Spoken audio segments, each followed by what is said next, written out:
ETV ప్రేక్షకులకి నమస్కారం. చెప్పాలని ఉంది కార్యక్రమానికి స్వాగతం. నటుడు అన్న మూడక్షరాల మాటకి నిలువెత్తు నిదర్శనం శ్రీ కోట శ్రీనివాసరావు గారు. రంగస్థల వేదికపై వారి నట జీవితాన్ని ప్రారంభించి వెండితెరకు ప్రవేశించి దాదాపుగా 800కు పైగా సినిమాల్లో వారు విలక్షణంగా నటించి ఎన్నో లక్షలు కాదు కోటాను కోట్ల ప్రేక్షకులను ఆకర్షించి ఆహ్లాదపరిచి ఆనందాన్ని పంచిన గొప్ప నటుడు వారు. తెలుగు సినిమా చరిత్రలో మహానటులుగా చెప్పుకోదగ్గ వారిలో వారు ముఖ్యులు. మానవతావేత్తగా, తెలుగు భాషా ప్రియులుగా ఏ విషయాన్నైనా ముక్కుసూటిగా చెప్పడంలో వారికి వారే సాటి అయిన శ్రీ కోటగారు కళాసేవతో పాటుగా ప్రజాసేవ కూడా అందించడానికి రాజకీయ రంగంలో కూడా ప్రవేశించారు. పద్మశ్రీ పురస్కార గ్రహీత శ్రీ కోట శ్రీనివాసరావు గారు ఇవాల్టి చెప్పాలని కార్యక్రమానికి రావడం ఎంతో ఆనందదాయకం. నమస్కారం అండి. ప్రేక్షక మహాశయులందరికీ నమస్కారం. మీ నట జీవితం రంగస్థలంతో ప్రారంభమైంది. అసలు మీకు రంగస్థలంలోకి రావడానికి ప్రేరణ ఏమిటి? ఏ వయసులో కలిగింది? ఏదో మాట్లాడుతుంటే నవ్వటం, అవతల వాళ్ళు ఎలా చేయటం, రే నువ్వు భలే యాక్ట్ చేస్తావురా, అది ఏదో అట్లా అంటాం. దానివల్ల ఏమైందంటే ఆ నటన మీద కొంచెం చిన్న నాకే అలవాటు అయిపోయింది. అది నాకేం ఆసక్తి కాదు. మా నాన్నగారు డాక్టర్ గారు, ఓల్డ్ ఎల్ఎంపీలు అండి, అప్పుడు ఎంబీబీఎస్ లేవు. 1936 కంకిపాడు అనే గ్రామంలో, అక్కడే 60 ఏళ్ళు అక్కడే ప్రాక్టీస్ చేశారు ఆయన. నన్ను డాక్టర్ చదివించాలని ఒక కోరిక. మా అన్నయ్య ఏమో నా చదువు అబ్బదు, నేను డాక్టర్ చదవను వద్దనే మానేశాడు. ఓల్డ్ ఇంటర్మీడియట్ ఆయన, ఇప్పుడు లేరులేండి. నా ప్రప్రథమంగా నాటకాల్లో నా గురువు మా అన్నయ్యే.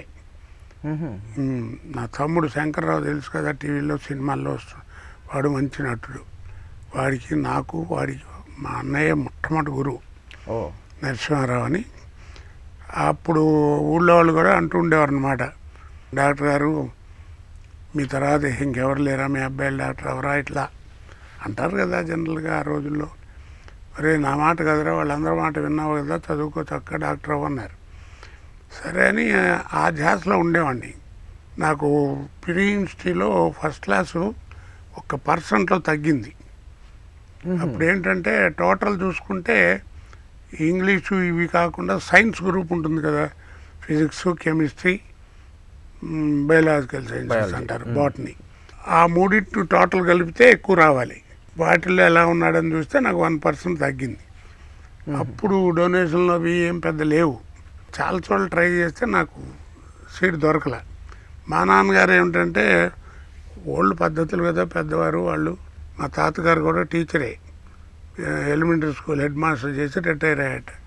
చెప్తుంటే ఆశ్చర్యం వస్తుంది. ఆయన రిటైర్ అయ్యేటప్పటికి ₹10 జీతం. అప్పుడు రూపీ వాల్యూ అది. సరే ఎక్కడ సీట్ దొరకలే, ఆ % ఎక్కువైంది. అప్పుడు మరీ స్ట్రిక్ట్ కదా. అప్పుడు ఇక తప్పక బీఎస్సీలో చేరాను. అక్కడి నుంచి బాగా నాటకాలు ఇది పోయింది, ఈ ధ్యాస పోయి అట్ట వచ్చి ఇక బాగా ఏలూరు కాలేజీలో చదవాల్సి వచ్చింది. ఏలూరులో అదే కృష్ణ గారు, మురళీమోహన్, సిఆర్రెడ్డి కాలేజ్. సిఆర్రెడ్డి కాలేజ్. అయితే మీరు సినిమాల్లోకి రాకముందర నాటకాల్లో మీకు నటన పట్ల ఆసక్తి ఉన్నప్పటికీ కూడా అది బాగా మెరుగుపడింది నాటకాల్లోనే, రంగస్థలంలోనే. మీ గురువు గారి గురించి? భావనాచార్య గారు ఆయన ఒరిజినల్ పేరు. ఆయన పెన్ నేమ్ ఏమో రోహిణి కుమార్. సరే నీకు తెలియదు ఏముంది, మీ నాన్న నేను మీ అంతా ఆయన శిష్యులమే. మహానుభావుడు. ఇప్పటికీ తిరుపతి కొండ మీద కూడా భక్తి సుధా అని ఆయనది వస్తూ ఉంటుంది, అవి పెడుతూ ఉంటారు. ఎంత మంచి రచయితో అంత మంచి నటుడు, మంచి దర్శకుడు. అలాంటి మహానుభావుల దగ్గర విద్య నేర్చుకున్నాను కాబట్టి ఇవాళ ఈ ఇంటర్వ్యూకి అర్హుడయ్యాను. ఫస్ట్ ఆయన బయటకు వచ్చిన తర్వాత ఫస్ట్ మా అన్నగారు కోట నరసింహారావు, తర్వాత భావనాచార్య గారు హైదరాబాద్ వచ్చిన తర్వాత దేశరాజు హనుమంతరావు గారు, గ్రేట్ సోషల్ డైరెక్టర్, సోషల్ నాటకాలు, మీ పేరు వినే ఉంటాను. నేను ఆయన దగ్గర ట్రైనింగు. అంటే ఆయన గొప్పతనం ఏమిటంటే, నటుడు అనేవాడికి ఎవడు ఉండదురా, డైరెక్టర్ అంటే ఎవడు ఉండడు. మీ దగ్గర ఒక మాయరోగం ఉంటుంది నటుల దగ్గర. మీకు ఏదన్నా ఒక చిన్న పాయింట్ అటు ఇటు అయిందనుకో, ఒక డైలాగు, గురుగారు ఎలా చెప్పండి సార్ అంటే నేను చెప్పాను, నన్ను ఇమిటేట్ చేస్తారు మీరు. కాబట్టి నేను చెప్పను, నువ్వు చెప్పు, ఎన్ని రకాలుగా చెప్తావు అన్ని రకాలు చెప్పు, ఏది బాగుంటే ఇది బాగుంది అది పెట్టు అంటాను. అది డైరెక్షన్ అంటే. ఒక నాటిక వేస్తున్నాను, సాపాటు ఎటు లేదని పాట ఉంది, ఆకలి రాజ్యం. అలాగే ఉంటుంది సబ్జెక్ట్ ఇదే. ఓ నలుగురు కుర్రాళ్ళు ఉద్యోగం లేకపోవటం అదే సేమ్. దాంట్లో ఒక వేషం వేశాను.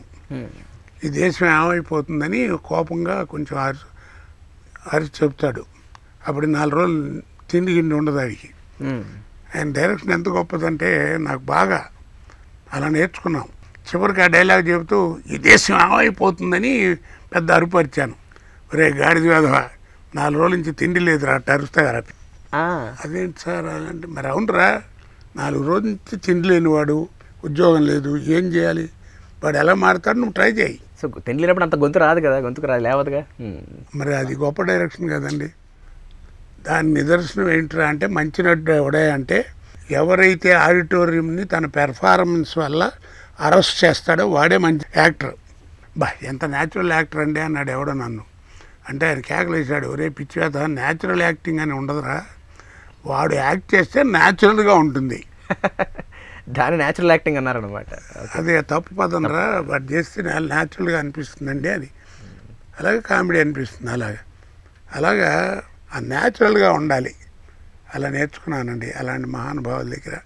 మీ పేరు చెప్పంగానే ఫస్ట్ గుర్తొచ్చేది మాండలికాలు. అంటే మీరు తెలంగాణ మాండలికల్లో మాట్లాడినా లేకపోతే సీమ మాండలికల్లో మాట్లాడినా ఈ మాండలికాల మీద మీకు అసలు పట్టు ఎలా వచ్చింది? అంటే సినిమాలప్పుడే మీరు నేర్చుకోవడం జరిగిందా, లేకపోతే నాటకాల నుంచి దాని ప్రేరణ? కాదండి, నాకు మొదటి నుంచి నాటకాల మీద ఒక అభిలాషతో పాటు ఒక కోరిక ఉండేది. మొదటి నుంచి ఒక అసోసియేషన్లో మెంబర్ అయ్యామనుకోండి, దాంట్లో ఇక ఎన్ని నాటకాలు వేసినా ఎన్ని నాటికలు వేసినా విలన్ బలానవాడు, హీరో బలానవాడు అనేది ప్రింట్ అయిపోయి ఉంటుంది. మనం విద్య రకాలుగా నేర్చుకోలేము. క్యారెక్టర్లు ఎట్లా అనుకుని మొదటి నుంచి కొంచెం అభిలాషతో 4 కంపెనీల్లో పనిచేయటం, 4 డైరెక్టర్ల దగ్గర నాటకాలు వేయటం అలా ఆరంభమైంది. అలాగే నాకు ఒక కోరిక ఏమైందంటే, కోట శ్రీనివాసరావు అంటే రకరకాలుగా చేస్తాడు అంటానికి ఎలాగా, మనం భాష ఒకటి దానికి ముఖ్యం అని అలాగా నెమ్మదిగా నేర్చుకోవడం మొదలెట్టాను. అలా వచ్చింది. అవి ఏమైనాయంటే అది కొంచెం నా అదృష్టం ఏంటంటే కాస్త మాట్లాడుతుంటే వాళ్ళు మాట్లాడినట్టే ఉంటుందిరా అని అనిపించుకోవడం అదొక అదృష్టం. అవన్నీ ఇవాళ కడుపు నిండా ఫుడ్ పెట్టినాయి అప్పుడు నేర్చుకున్నవన్నీ. తర్వాత మీరు సినీ రంగంలోకి ప్రవేశించేటప్పటికి అప్పటికే 3 మహానటులు హేమాహేమీలు ఎస్టాబ్లిష్ అయి ఉన్నారు. కైకాల సత్యనారాయణ గారు, తర్వాత రావు గోపాలరావు గారు, అలాగే నూతన్ ప్రసాద్ గారు, వీళ్ళందరూ కూడా విలక్షణ నటులే. మరి మీరు వచ్చే టైంకి వాళ్ళు అప్పటికే వెల్ ఎస్టాబ్లిష్డ్, ముఖ్యంగా కైకాల గారు. మరి వాళ్ళ ధాటికి తట్టుకోవడానికి మీకు ఇబ్బంది అవ్వలేదా? ఎందుకంటే మీరు కూడా మీరు కేవలం కమెడియన్గానో ఒక విలన్గానో చేయలేదు, నవరసాలు పండించారు. మరి వాళ్ళు అప్పటికి ఉండడం అనేది మీకు అది ఎంతవరకు పోటీ అయింది? నిజం చెప్పాలంటే అసలు నాకు మనసులో ఎప్పుడూ లేదండి అది. నేను జీవితంలో ఎప్పుడు సినిమా కోసం ట్రై చేయలే. నమ్ముకో, నాటకాలే 22 సంవత్సరాలు నాటకాలు వేశాను బాగా ఉధృతంగా. మొదట్లో అయితే అప్పుడే నీకు అంత పెద్ద వేషం ఏంట్రా అని ఎవరు, ఇప్పుడులాగానే నటుల్లో ఉంటుంది కదా చిన్న చిన్న వేషాలు వేసుకుంటే, అలా గట్టిగా నాటకాలు వేసింది భావనాచార్య గారి దగ్గర నుంచి 22 సంవత్సరాలు. అసలు ఏకధాటిగా పెళ్ళాం బిడ్డలు మర్చిపోయి, పెళ్ళాంతో భార్యతో తిట్లు తిని, రాత్రి 1 గంటకి 2 గంటకి రిహార్సల్ వేసి వెళ్ళి ఏదో అన్నంలో అప్పుడు వండుకుని ఆవకాయలు తిని ఏదో లైఫ్ అనుకో చెప్తున్నా. ఎందుకంటే ఆ రోజుల్లో సినిమా అంటే ఎలాంటి వేషం వేసినా సరే సినిమా యాక్టర్ అంటే ఎర్రగా ఉండాలి, పొడుగ్గా ఉండాలి, కర్లింగ్ హెయిర్ ఉండాలి, ముక్కు ఉండాలి, ఇలా రిస్ట్రిక్షన్స్ ఉండేవి. అదొక భయం ఉండేది. ఇప్పుడంటే ఏదో సినిమాల్లో ఇండియాల నుంచి యాక్ట్ చేసి కాస్త రంగు కొట్టుకుని కదా నేను నలుపు విరిగాను, కానీ అప్పుడు నల్లగా ఉండేవాడిని బాగా. ఈ మొహం పెట్టుకుని ఎవరికైనా దగ్గరికైనా ఫోటో ఇటు చూపించామనుకో, నీ మొహం ఎప్పుడన్నా అతలో చూసుకున్నా ఉంటారా అంటాడు ఎవడైనా. ఏదో లేదు చక్క బ్యాంకులో పని చేసుకున్నా, ఎస్బీఐలో మంచి ఉద్యోగం వస్తుంది, 3 పిల్లలు, ఎందుకు ఈ తలకాయ నొప్పని ఎప్పుడు నేను ఐ నెవర్ ట్రైడ్. అది ఏదో యాదృచ్ఛికంగా అంటే అప్పుడు నాకు జంజాల్ గారు బాగా బెదవాడి నుంచి బాగా పరిచయం. సినిమాలోకి రాకముందే బాగా పరిచయం. ఎస్ఆర్ కాలేజీలో నాకు సీనియర్ ఆయన. మన సుబ్బరాజ్ శర్మ అంటారు వాడు, వాళ్ళంతా కూడా నాకు అశ్విని దత్ గారు ప్రొడ్యూసర్, వీళ్ళంతా కూడా ఎస్ఆర్ కాలేజ్ బ్యాచే. ఆయన మాత్రం ఏంటంటే నా గురించి బాగా తెలుసు కాబట్టి ఎప్పుడన్నా హైదరాబాద్లో సినిమా తీసేటప్పుడు ఆయనే పిలిచేవాడు. సినిమా సార్ 2-3 సీన్లు ఉన్నాయి, సరదా సినిమా చేయమంటే దేశరాజు హనుమంతరావు గారు ఆయన మళ్ళీ ఏరా అంటే ఏరా అనుకునే ఫ్రెండ్స్ ఓ జంధ్యాల గారు వాళ్ళు పిలవటం వెళ్ళటం అలా జరిగింది తప్ప మెడ్రాసు సినిమా ఆఫీసు లేదా హైదరాబాద్లో అప్పుడు సినిమా ఆఫీసులు హైదరాబాద్ లేవు కదా, మెడ్రాసే కదా. వెళ్ళటం చేయటం అలాంటిది ఎప్పుడు చేయలేదండి. యాక్సిడెంట్గా అలా చేయటం. కాకపోతే ఒక్కటి మాత్రం సిన్సియర్గా చేయాల్సి వచ్చింది. యండమూరి వీరేంద్రనాథ్ గారు కుక్క అని ఒక సినిమా తీశారు. అప్పుడు ఇందిరాగాంధీ గారి 20 పాయింట్ ఫార్ములా మీద. ఓకే. 20 పాయింట్ ఫార్ములా అని చాలా ఫేమస్ ఆ రోజుల్లో. దూరదర్శన్ వచ్చిన కొత్త. అప్పుడు ఏంటంటే వాటి ప్రాపకాండ కోసం అవి వేస్తుండేవాళ్ళం. ఆయన కుక్క అని సినిమా తీశాడు. ఆ సినిమాలో మెయిన్ వేషం విలన్ ఉంది. ఆ వేషం దేశరాజు హనుమంతరావు స్టేజ్ మీద వేసేవారు. సినిమా వచ్చేప్పుడు నేను కాదు కోటగాని పెట్టండి బాగుంటాడు వాడు అని చెప్పి పెట్టించారు. అక్కడ తెలంగాణ, అది పూర్తి తెలంగాణ స్లాంగ్తో ఆ సినిమా ఒకటి చేశాను బాగానే. అంతే తప్ప నాకు సినిమాలు పెద్ద లేవు. తర్వాత ఏదో టి కృష్ణ గారు నా నాటకం చూడటం 82లో చూసేట ఆయన, 82లో. 85లో వందే మాత్రం సినిమా తీశారు. అప్పుడు ఏమైనా సరే ఒక విలన్ వేషం, 2 విలేజ్లో 2 గ్రూపుల మధ్యన సబ్జెక్ట్ అది పొలిటికల్గా.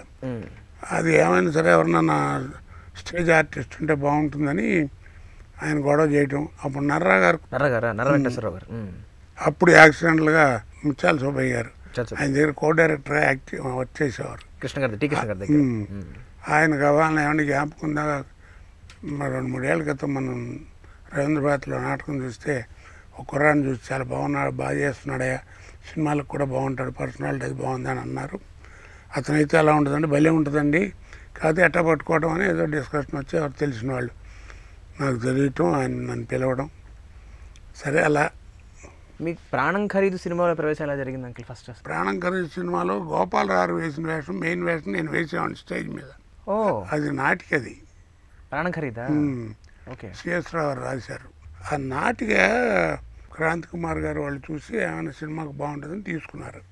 అప్పుడు ఆయన రైటర్గా ఆయన ఏమండి సెంటిమెంట్ నాకు నాటిక వేసిన వాళ్ళందరితో ఏదైనా వేషం వేద్దామని ఆయన తీసుకెళ్ళటం, యాక్ట్ చేయటం. ఏదో గూడెంలో పెద్దగా సత్యనారాయణ గారి పక్కన వేయటం. దానికి నూతన ప్రసాద్ వాయిస్ డబ్బింగ్ చెప్పాడు. మీకా? అప్పట్లో అది మొట్టమొదటి సినిమా 70. ఏదో మనకేం తెలుసు సినిమా అంటే అప్పుడు. ఆ తర్వాత అసలు ట్రై చేయలే 85 దాకా. తర్వాత ఏదో మళ్ళీ 7 ఏళ్ళ గ్యాప్ వచ్చింది. తర్వాత మళ్ళీ మీకు మళ్ళీ సినిమాల్లో మళ్ళీ మీకు ఒక పేరు, ఒక మలుపు తిప్పింది ప్రతిఘటన సినిమా అనే చెప్పాలి. దాంతోనే నాకు గుర్తున్నంత వరకు 85 అక్టోబర్ 11 అది రిలీజ్. ప్రతిఘటన 12వ తారీఖు స్టార్ అయిపోయాను. దీపక్ మాల్లో రిలీజ్ అయింది. ఆ దీపక్ మాల్ నారాయణ కూడా స్టేట్ బ్యాంక్లో పనిచేసేవాడిని. ఆ సినిమా వచ్చి బ్యాంక్ మీద పడేవారు, ఈడు అని క్యాష్లో ఉండేవాడిని. అప్పుడు అసలు ఫస్ట్ ఆఫ్ ఆల్ బ్యాంక్ ఉద్యోగం వదులుకుని సినిమాల్లో రావడానికి ధైర్యం ఎలా వచ్చింది? ధైర్యం అంటే రామోజీరావు గారికి ఫస్ట్ నమస్కారం పెట్టుకోవాలంటే టి కృష్ణ గారు, రామోజీరావు గారు, ముత్యాల సుబ్బయ్య గారు. ఎందుకంటే ఓ మనిషి పైకి రావడానికి డబ్బే అక్కర్లేదండి, ఒక మాట కూడా ఒక జీవితాన్ని మార్చేస్తుంది. అలా ముత్యాల సుబ్బయ్య గారు ఆ మాట అనకపోతే ఆయన జ్ఞాపకం వచ్చేది కాదు కదా. చూడండి మరి లైఫ్ ఎంత. మరి దాన్ని రామోజీరావు గారు ఒప్పుకోవడం, టి కృష్ణ గారి మాట నన్ను పెట్టుకోవడం అనేది. అందుకనే నాకు ఈటీవీ అంటే నాకు ప్రేమ. తర్వాత ధైర్యం అంటే ఒక సంవత్సరం లీవ్ పెట్టి మేనేజ్ చేశాను. లాస్ ఆఫ్ పేలో వెళ్ళి అది వెళ్ళి 87 ఎండింగ్ దాకా. 85 అక్టోబర్ ఇది రిలీజు. సో 2 years మేనేజ్ చేశారు. ఒకసారి లాభం లేకపోయింది. అప్పుడు ఏంటంటే బ్యాంక్ వాళ్ళు, ఆ తర్వాత మా అన్నయ్య గారును మా తమ్ముడు శంకరం వీళ్ళు అని చేశారంటే, లేదన్నయ్య బయట ప్రపంచంలో నువ్వు బాగా పాపులర్ అయిపోయింది, నీకు ఇది లాభం లేదు బ్యాంకు అని కొంచెం ధైర్యం చెబితే అప్పుడు ఇక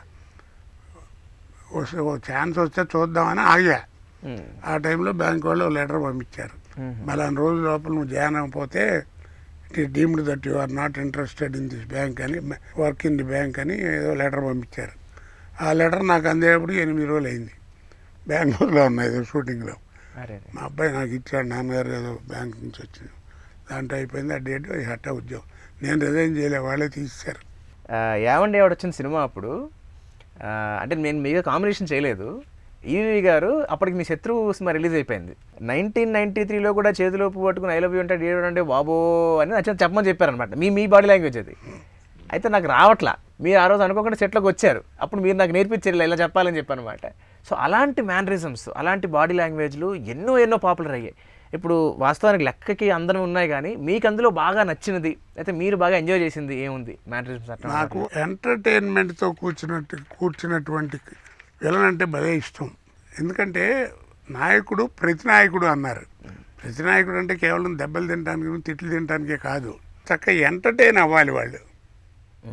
మనం పాటలు గేటలు పాడటం బాగుండదు కాబట్టి విలన్ అంటే ఏమిటి, ఆ భావన కరెక్టు, నా ఆశ కరెక్ట్ అనటానికి ఒక నిదర్శనం చెప్తా.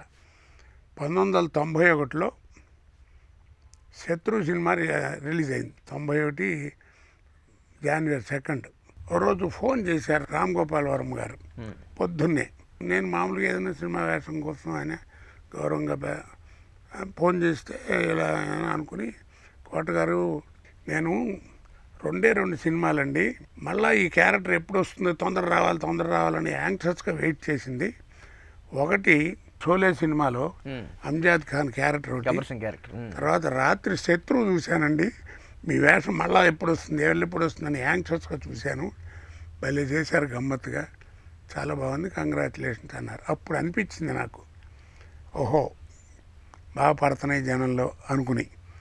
అది ఒక డికేడ్, ఎక్కడ చూసినా ప్రతి దాంట్లోనూ అదే కదా, పేగాడు ఎవడో మొక్కకి చంపుతున్నాడు రా బాబు అని, ఇలాగ అన్నిటికీ. మొట్టమొదటి రోజు అండి షూటింగ్ అప్పుడు గోపాల్ రెడ్డి గారు, Gopal Reddy cameraman, first dialogue ఏంటంటే, మిమ్మల్ని పందెపు గొర్రెల్లో పెంచి సలహా సంప్రదింపులకి పందెపు గొర్రెల్లో పెంచి మేప పెడితే మీరు ఇచ్చే సలహా ఇదంటయ్యా, ఈ విషయానికి మీరు వెంటనే సమాధానం చెప్పకపోతే 2 నిమిషాల్లో మీ పేరు రాసి జేబులో పెట్టుకుని చీటి చేస్తాను, ఆ తర్వాత మీరు జైల్లోకి వెళ్తారు అంటుండగా అదే అగ్గిపెట్టి ఎక్కడరా బాబు అని. మీరు నమ్మరండి, 11 టేకులు తిన్నారు రాట్ల. కోడి రామకృష్ణ గారు చేస్తుంటే నాకే నవ్వు వచ్చేస్తుంది, ఆయన పొట్టితనం, ఆయన కామెడీగా చేస్తుంటే భలే ఉందిరా అనిపించేది. మరి నా పర్సనాలిటీకి మరి అట్లా చేయాలంటే మరి ఎంతవరకు ఇది అనేది ఒక డౌటు. అలా చేస్తుంటే గోపాల్ రెడ్డి గారు, కోట కాదులే నువ్వు 12 అయింది అప్పటికి, వెళ్ళి లంచ్ చేసిరా చెప్తా అన్నాడు. సరే ఆయన పంపించారు, అయిపోయింది. డైరెక్టర్ గారు వెళ్ళాను, వచ్చాను, లంచ్ చేసి వచ్చి ఫస్ట్ డైలాగ్ చెప్పానండి, ఫస్ట్ టేక్ ఓకే, ఆ అమ్మ దొరికింది అనుకున్నాను. అక్కడి నుంచి సినిమాలో కొంచెం కాలు తీస్తావా, థ్యాంక్స్. అదే నేను చెప్పేది, ఆ థ్యాంక్స్ అనేది మీరు ఈ విషయంలో 2 నిమిషాల్లో నాకు సమాధానం చెప్పకపోతే మీ పేర్లు రాసి జేబులో పెట్టుకుని చేస్తాను, ఆ తర్వాత మీరు అబ్బా అగ్గి పెట్టలేదురా బాబు, అగ్గి పెట్టలేదురా. సహజత్వానికి దగ్గరగా ఉండటంలో బాగా అంటుకుపోయినాయి.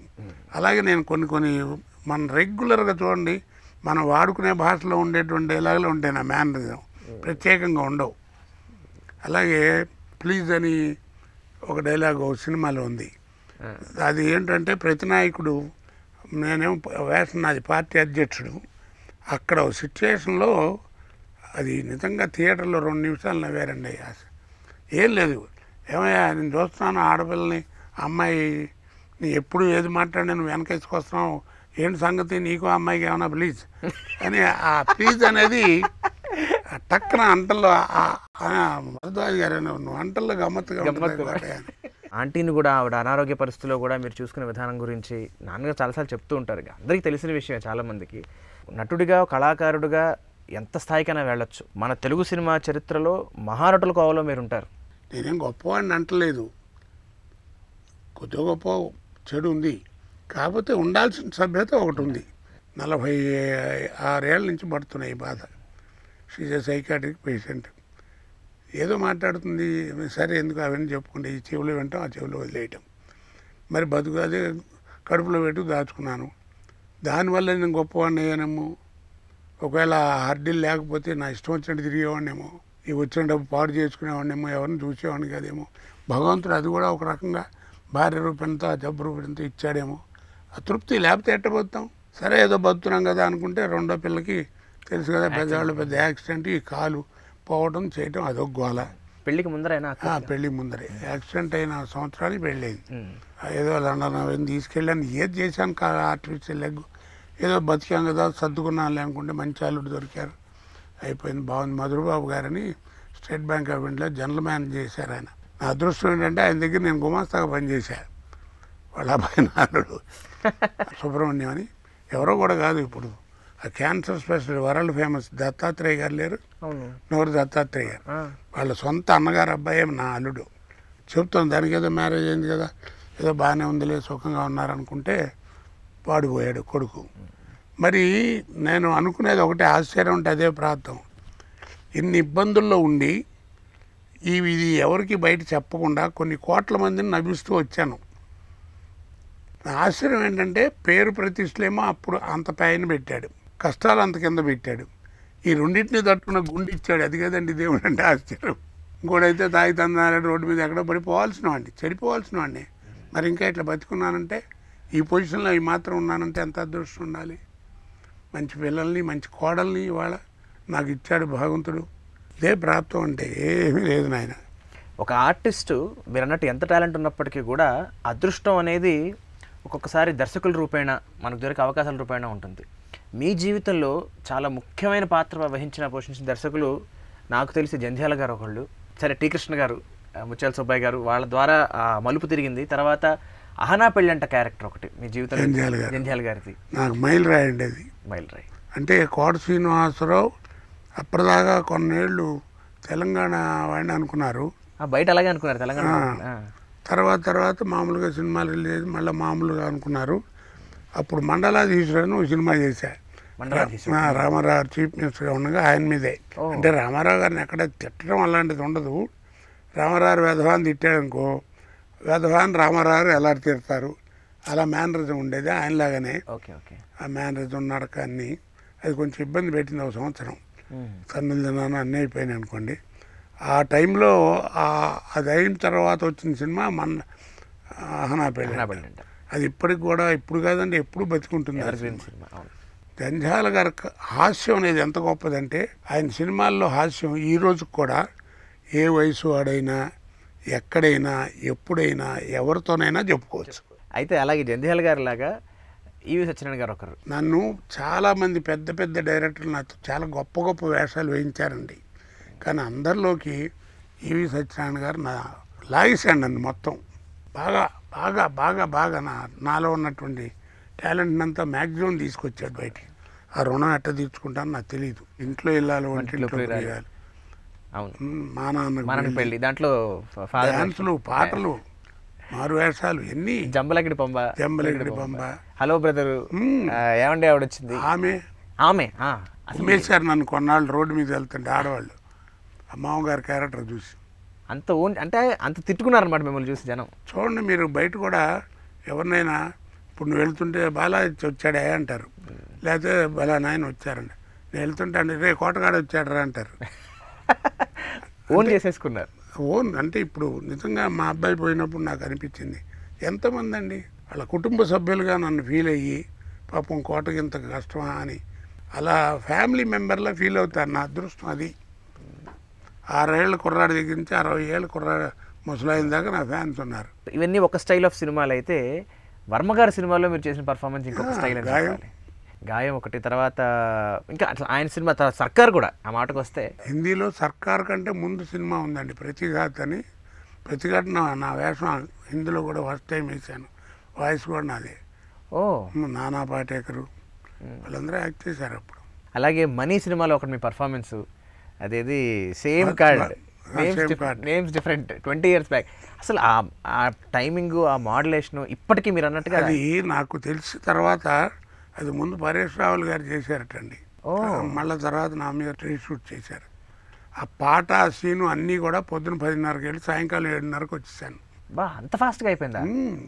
మీ నట ప్రస్థానంలో మీకు బాగా నచ్చిన నటులు ఎవరు? అంటే మీరు అపార్ట్ ఫ్రమ్ సీనియర్ యాక్టర్స్ కాకుండా మీరు కలిసి పనిచేసిన వాళ్ళలో, అంటే మీరు స్నేహితులుగా భావించే వాళ్ళు కానివ్వండి. ఒక రకంగా చెప్పాలంటే మల్లికార్జునరావు గారు, బ్రహ్మానందం గారు, బాబు మోహను, రాళ్ళపల్లి గారు. ఆయన యాక్షన్ కూడా సహజత్వంగా ఉంటుంది. ఆయన నా గురువు.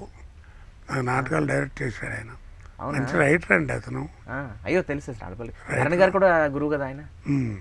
భరణి గారు ఆయన శిష్యుడు అని చెప్పాలి. ఇలాగ భరణి గారు యాక్టర్ కంటే మంచి రైటర్ అండి.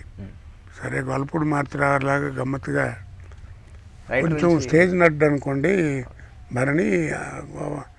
గొల్లపూడి గారు అది కూడా కాదనుకుంటాను. అది లక్కీగా ఆయన యాక్టర్ అయిపోయాడు. బాబు మోహన్ గారు మీరు చేసింది లాంగెస్ట్ కాంబినేషన్. బహుశా అంత కాంబినేషన్ చేసిన వాళ్ళు చాలా తక్కువ మంది ఏమో.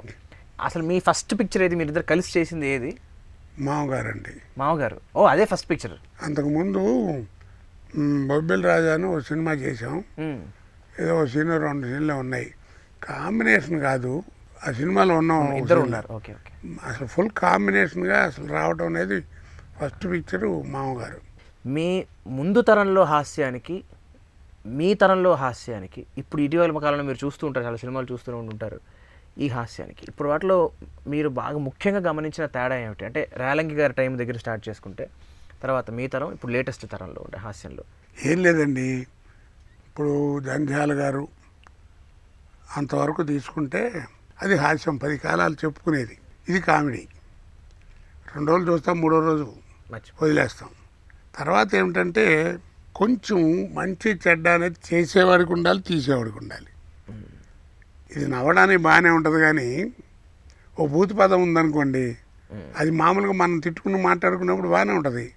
మరి అది సినిమాలో చూపించామనుకోండి, లేకపోతే టీవీలో చూపించే అంత చండాలంగా ఉంటుంది. మీకు తెలీదా? అదొక మాధ్యమం కదా. అవును.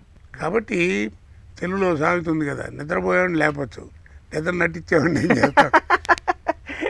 కాబట్టి దానికి వాళ్ళే కంట్రోల్ చేసుకోవాలి, దానికి ఏం లేదు. కామెడీకి హాస్యానికి తేడా ఏంటంటే హాస్యం ఎప్పుడైనా చెప్పుకోవచ్చు, కామెడీ ఒక్కొక్కప్పుడే చెప్పుకోవచ్చు. మీకు తెలుగు భాష పట్ల ఎంతో ప్రేమ అన్న విషయం అందరికీ తెలియదు. ఎన్నో సందర్భాల్లో మీరు తెలుగు భాష బతకాలి, తెలుగు భాషను బతికించండి, తెలుగులో మాట్లాడండి అని చెప్పి ఎన్నో సందర్భాలు చెప్పడం జరిగింది. వేరే భాష నటులు వచ్చినప్పుడు కూడా మీకు వాళ్ళ పట్ల అగౌరవం లేదు, కానీ వాళ్ళ వల్ల మనకి చాలా ఇబ్బందులు కలుగుతున్నాయి, దాన్ని తగ్గించండి అని మీరు చాలాసార్లు, వాస్తవానికి చాలా సందర్భాల్లో చెప్పారు. మీకు జరిగిన అనుభవాలు? టీవీలోనే చెప్పాను. అవును, చెప్తున్నాను కూడా, చెప్తాను కూడా. ఏమీ లేదండి, నా నమ్మకం ఒకటి. దాన్ని ఏమన్నారు, మాతృభాష అన్నారు. అరవ వాళ్ళకి అరవం, కన్నడం వాళ్ళకి కన్నం, తెలుగు వాళ్ళకి హిందీ అన్నారు. సో దాని తల్లితో సమానంగా పోల్చారు. కాబట్టి బిడ్డ ఎదుగుదలకి మాతృస్థన్యం ఎంత అవసరమో, బిడ్డ మానసిక వికాసానికి మాతృభాష అంత అవసరం. అలాంటి భాషని ఎంత మనం కూని చేస్తున్నాం. సిగ్గుపడాల్సిన విషయం ఏంటంటే, మరి ఈ మాట వింటే ఆడవాళ్ళకి కోపం వస్తుందేమో, కానీ మాతృభాష తల్లితో సమానం అన్న భాషని ఆ మాతృత్వం దగ్గరే పాడైపోయింది. జన్మనిచ్చిన తల్లే అమ్మ అని పిలిపించుకోవడానికి సిగ్గుపడుతోంది ఇవాళ. ఆవిడే మా అబ్బాయికి రైమ్స్ వచ్చినాయండి, మా అమ్మాయికి రైమ్స్ వచ్చినాయని చెప్పుకుంటున్నారు తప్ప పద్యాలు వచ్చాయని చెప్పుకోవడం లేదు. అంటే వాళ్ళు ఏం తెలుగు మాట్లాడిన గట్టిగా చెప్పక్కర్లే. పిల్లలు ఇంట్లో ఉన్న వాళ్ళు, ఇప్పుడు అమెరికా వెళ్ళేవాడిని ఇంగ్లీష్ నేర్చుకోవద్దని నేను ఎట్లా అంటానండి? బతుకు తెరువు కోసం ఏమని నేర్చుకోండి, కానీ మాతృభాషను విస్మరించడం మహాపాపం. అది నా ఉద్దేశం. మీరు ఎంతోమంది పెద్దవాళ్ళని తారసపడి ఉంటారు, పనిచేస్తుంటారు. మీరు సినిమా ఇండస్ట్రీలో ముఖ్యంగా నేర్చుకున్న అతి ముఖ్యమైన అంశాలు ఏమిటి? మీ స్ఫురణలో, మీకు గుర్తున్న వైపు? నా ముందు నాతో సీనియర్స్ పెద్దవాళ్ళు యాక్ట్ చేసినప్పుడు వాళ్ళని చూసి నేను తెలుసుకుంది ఒకటి, ఆర్టిస్ట్కి టైం వస్తే టైం ఉండదు. ఆర్టిస్ట్కే కాదు, ఏ ప్రొఫెషన్, టైం వస్తే ఇక టైం ఉండదు. ఆడికి భోజనం చేయడానికి కూడా టైం ఉండదు. తర్వాత మనం ఎలా ఇది ఉన్నా కానీ బేసిక్గా మనం ప్రవర్తన నచ్చినా నచ్చకపోయినా అయ్యా పని చేసుకోవడం, అది మన పని మనం చూసుకోవడం. సినిమాలో ఏంటంటే మనం అనకపోయినా ఒకవేళ ఇంత అన్నా అంత చేస్తారు. నువ్వు గుడి చూడంత మాట అంటే పెన్సిల్ అంత చూపిస్తారు వాళ్ళు.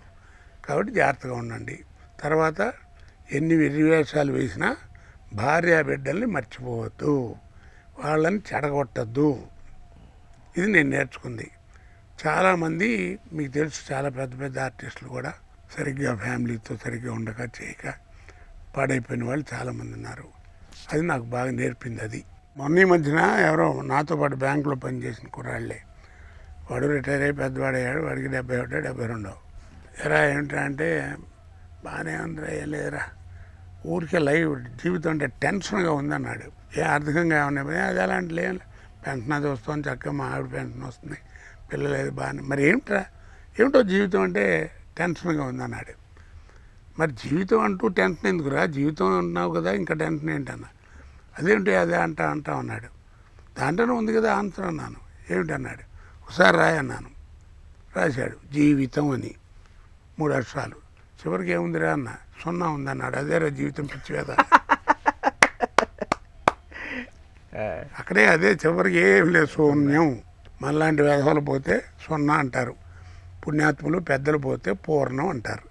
మీకు అంటే సినిమా రంగంలో అప్పటికే మీరు ఇంకా యాక్టివ్గానే ఉన్నారు. వేరే అంటే బ్రేక్ తీసుకోవాలనో రిటైర్ అవ్వాలనో ఉద్దేశం లేనప్పటికీ కూడా రాజకీయ రంగ ప్రవేశం చేయాలని అనే ఒక ఆలోచన మీకు ఎందుకు వచ్చింది అసలు? నా ప్రమేయం కాదు కానండి, నాకు మొదటి నుంచి వాజ్పేయి గారు అంటే మహాప్రాణం.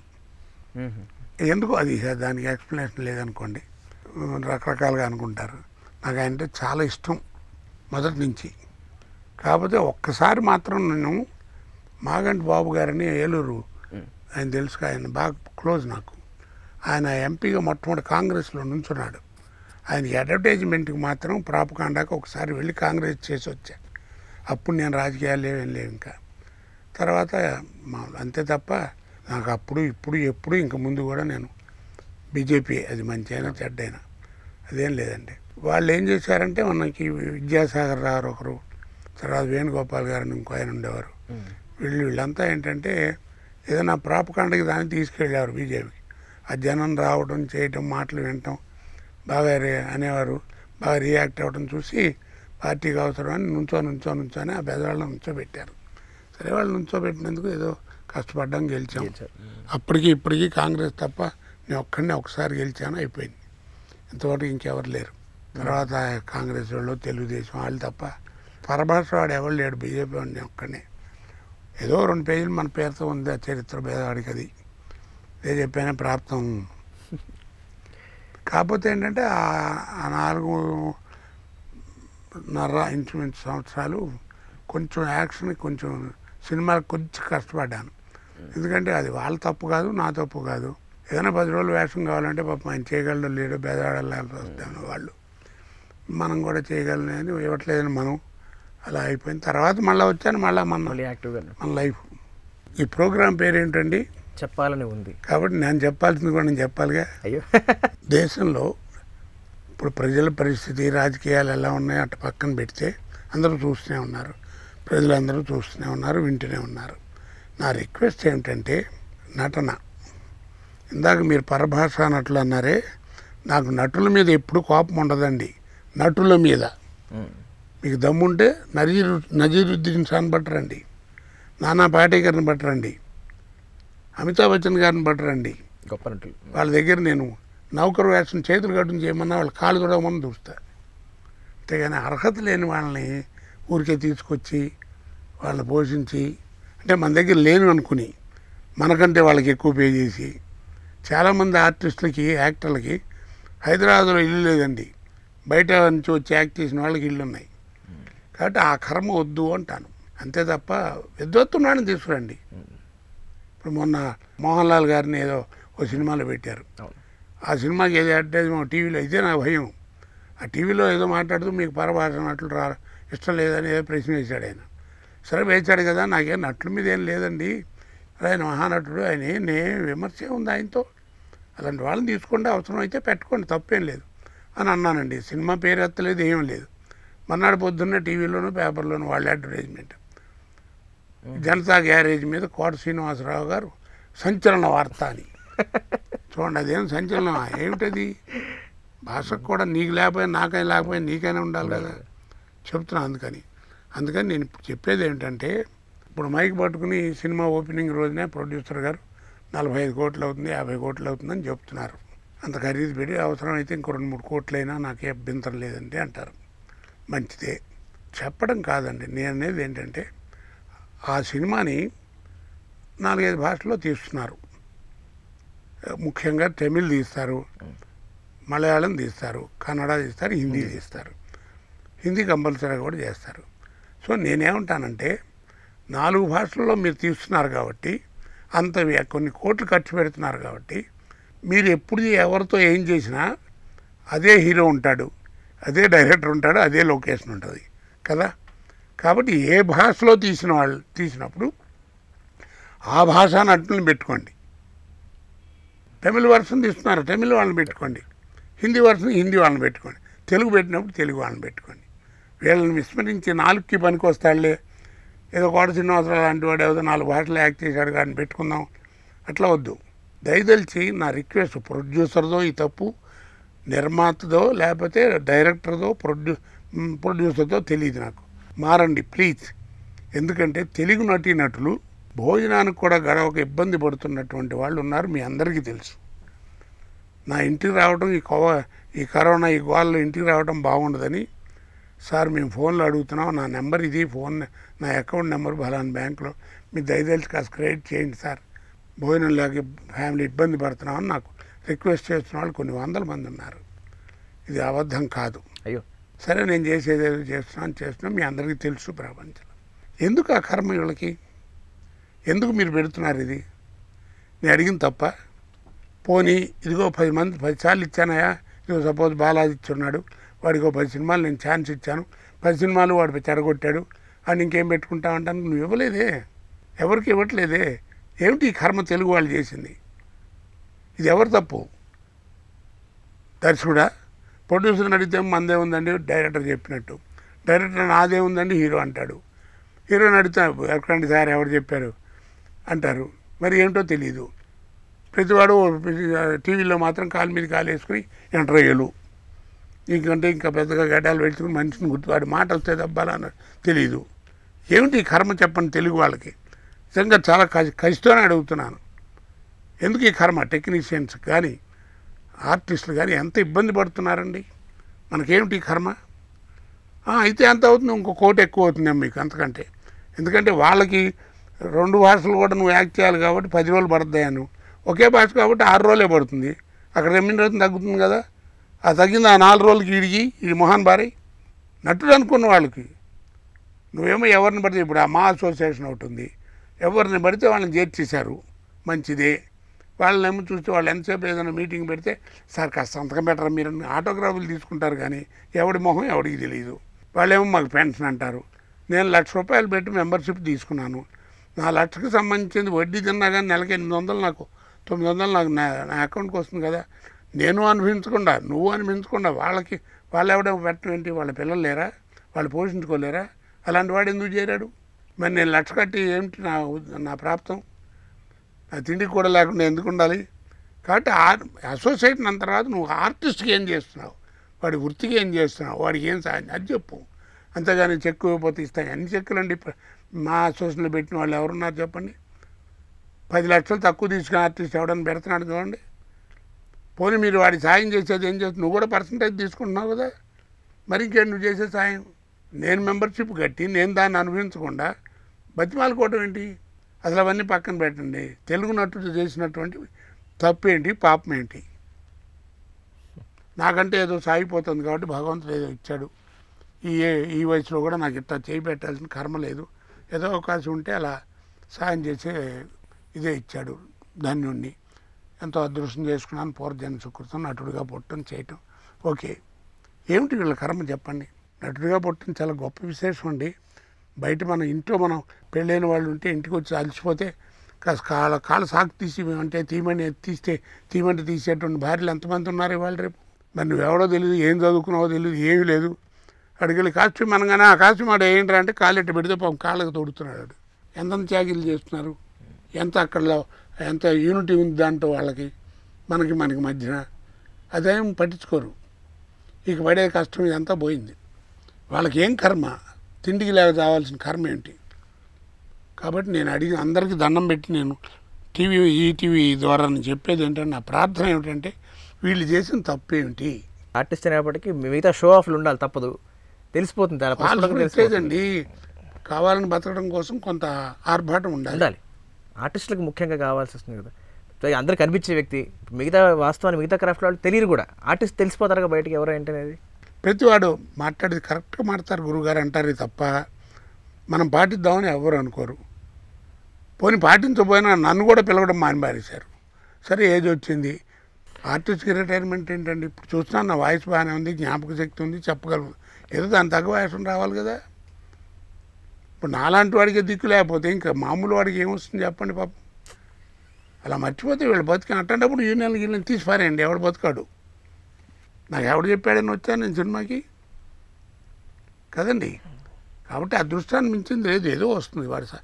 వాడి మన సాయం చేయడం గురించి చెప్తున్నాను. అవును, మీరు ఖచ్చితంగా చెప్పింది మంచి మాటే, అందులో సందేహం ఏముంది.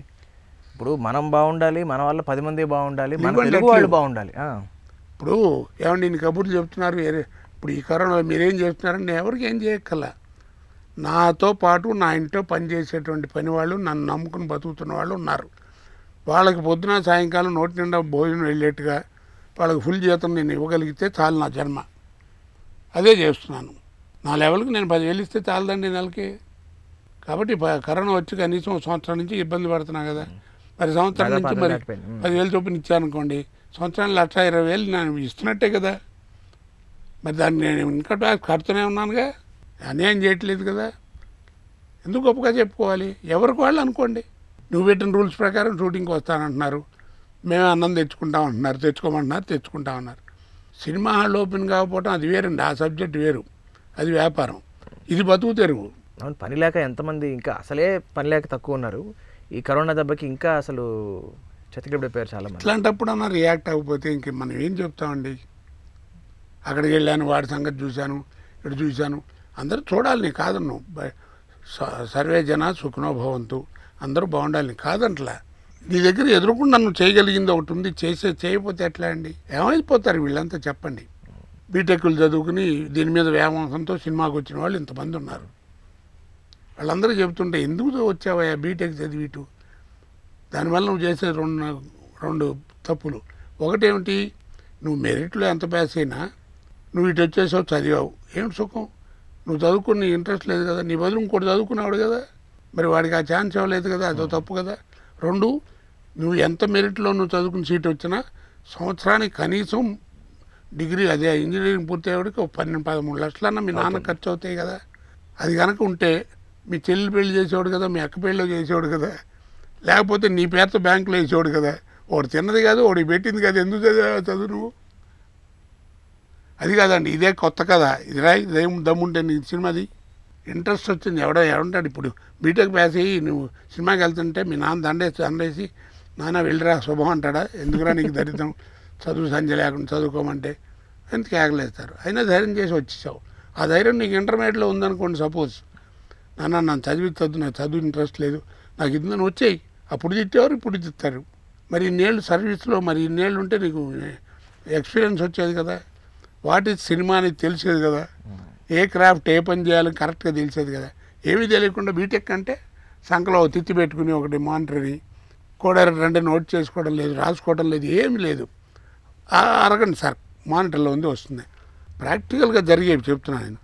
కాబట్టి అలా కాదు, భోజనం లేక చచ్చిపోతున్నారు సార్, ఎంత ఇబ్బంది పడుతున్నారు. దయించి నేను మీ టీవీ ద్వారా నేను మనవి చేసేది ఏంటంటే, కోపపడద్దు, కోపం తెచ్చుకుంటే మానేయండి, నన్ను వదిలేయండి. అయ్యో, మీరు చెప్పింది మంచి మాట, కోపం తెచ్చుకోవడానికి ఉంది. ఇంకోటండి, ఇప్పుడు ఈ నిర్మాతలకి, దర్శకులకి, హీరోలకి రిక్వెస్ట్ కాకుండా నా మనస్ఫూర్తిగా నేను చెప్తున్నాను, ప్రభుత్వాన్ని కూడా అభ్యర్థిస్తున్నాను. ఏమిటంటే, మీరేదో కొన్ని రాయితీలు ఇస్తున్నారు కదా, ఏదో ఇన్ని కోట్లలో సినిమా తీసి ఇలా చేస్తే అని రూల్స్ పెట్టి వాటికి మేము ఏదో రాయితీలు ఇస్తాం, లేకపోతే ట్యాక్స్ లేవనో ఏదో పెట్టారు కదా. ఆ రాయితీలన్నీ నా రిక్వెస్ట్ ఏంటంటే, నా అభ్యర్థన ఏమిటంటే, ఉంచండి కాదన్ను, కానీ ఒక సెంటెన్స్, ఒక వాక్యం కూడా యాడ్ చేయండి.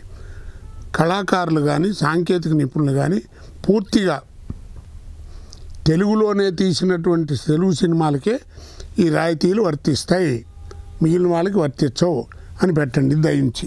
ప్రేక్షక మహాశయులందరికీ, నన్ను ఇన్నేళ్ళు పోషించినటువంటి ప్రేక్షక దేవుళ్ళందరికీ, ప్రస్తుతం ఈ టీవీ చూస్తున్నటువంటి మహానుభావులందరికీ నా హృదయపూర్వక నమస్కారాలు. ఈటీవీ వారికి ప్రత్యేకమైన ధన్యవాదాలు చెప్పుకుంటూ సెలవు తీసుకున్నాను.